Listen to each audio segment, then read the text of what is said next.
बिस्मिल्लाहिर्रहमानिर्रहीम। Land revenue act 1967 में तरमीम के बाद एक चीज बड़ी सामने आई है, इश्तराक खेवट। इश्तराक खेवट क्या है, इसकी तफसील आज आपको बतानी है। लेकिन अभी तक अगर आपने मेरे चैनल को सब्सक्राइब नहीं किया तो इसको सब्सक्राइब कर लें, वीडियो को लाइक कर लें। बात यह है कि इश्तराक खेवट का मतलब यह है कि खेवटों को मुश्तरक करना। ये कैसे मुश्तरक करनी है और इसका मकसद क्या है? मकसद यह है कि जब बाप की जमीन बेटों को हिब्बा होती थी, ट्रांसफर होती थी, तो होता यह था कि एक से ज्यादा खेवट में वो जमीन होती थी।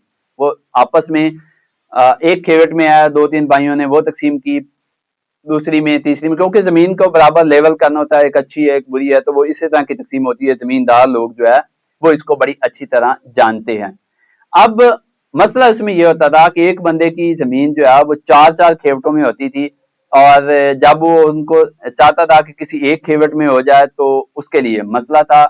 और उसकी एक तो मुंतकली जो है उसकी फीस ज्यादा थी, उस पर टैक्स ज्यादा लगता था, और दूसरा ये होता था कि लोगों को और बहुत सारी कानूनी पेचीदगियों का सामना करना पड़ता था। अब जो तरमीम की गई है उसके मुताबिक खेवट्स जो हैं उनको मुश्तरक किया जाएगा। मसलन एक बंदे की जमीन 5 खेवट में है तो उसको जम करके एक खेवट, 5 खेवटों को एक खेवट बना दिया जाएगा, और उस एक खेवट में उस बंदे को जमीन ट्रांसफर करने में, जमीन का तबादला करने में टैक्स वगैरह जो लगते थे वो सारी चीजें जो है वो खत्म हो जाएंगी, और लोग बआसानी जो है वो अपनी किसी जमीन जो है किसी एक खेवट में उसके मालिक जो है वो तस्वर किए जाएंगे, और वो खेवट जो है वो जम कर दी जाएगी।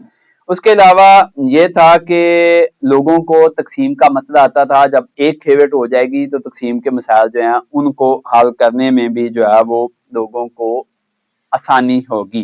अब इसमें आखिरी चीज ये है, मैं थोड़ा सा चार्ट सा आपको बताना चाह रहा हूँ कि एक तो ये मुश्तरका खेवट का मसला है।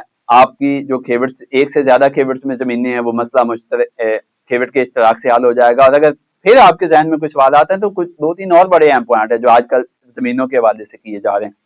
फर्ज के लोग आपके पास आके आपकी जमीनों को नंबर लगा रहे हैं। उस नंबर का मकसद ये है कि जो बंदा जिस जगह पर बैठा है वो उस जगह का काबिज भी है। तो उससे ये बहुत ज्यादा लोगों के जो खेवट्स के मसाइल हैं, हालांकि लोगों को इशू नहीं है, लड़ाइयां झगड़े उन खेवट्स पे नहीं है, लेकिन फिर भी जमीन जो है वो बोलती कहीं और है, कब्जा कहीं उसका और है। तो उससे जो जहां पर उसकी जमीन बोलती है, जहां पर वो मालिक है, किसी को कोई इतराज नहीं है, तो उस जमीन को नंबर लग जाएगा और वो जमीन उसी बंदे के नाम पर ही रजिस्टर्ड कर ली जाएगी। दूसरा ये है कि एसी या डीसी को दरखास्त देकर भी आप खेवट जो है उसको मुश्तरक करवा सकते हैं। और तीसरा ये है कि एक और बड़ा इंतहाई अहम पॉइंट आखिरी ये है कि अब जो है आ, ये हो रहा है कि किसी लेवल पर ये सोचा जा रहा है कि जिस तरह इस्तेमाल होता है और लोग जो है वो अपने जमीनों के तबादले कर लेते हैं, और जिसकी जिसको जैसे जमीन लगती होती है वो बामी म्यूचुअल तबादले वो एक दे देता है, दूसरा ले देता है, इस तरह कर लेते हैं। तो अब इसी तरह का कुछ और भी सोचा जा रहा है कि कोई ऐसा कानून लाया जाए कि इस्तेमाल के तौर तर्ज का, कि लोग जो है वो बामी तबादले जो है वो बड़ी आसानी कर लें, और उसमें फीसेस खत्म कर दी जाएं, और उसमें मुफ्त जो है वो लोग बामी तबादले करके अपनी जमीन के जो है वो जो झंझट है उनसे निजात हासिल कर सके। मुझे दीजिए इजाजत। अल्लाह हाफिज।